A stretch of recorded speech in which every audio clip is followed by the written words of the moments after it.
আরে এখানে এরা দাঁড়িয়ে কেন? কোন কারণে দাঁড়িয়ে আছে?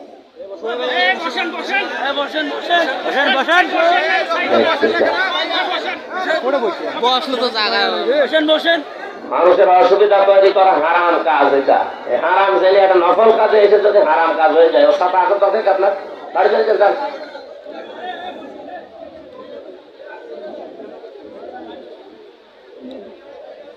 এগুলো দেশটা মধ্যে খুঁজে ফেলে দরকার নেই, খুঁজে বাড়ি নিয়ে চলে যান। শুধু এই মাইক ছাড়া কারো মাইক দেবেন না, আবার যখন পাবো তখন আসবেন।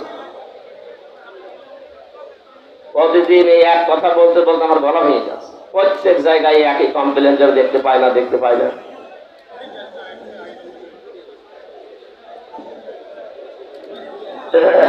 এই কথা বন্ধ করেন, কথা বন্ধ করেন। আর যদি জায়গা যদি থাকে ফাঁকা ফাঁকা হয়ে পড়ে।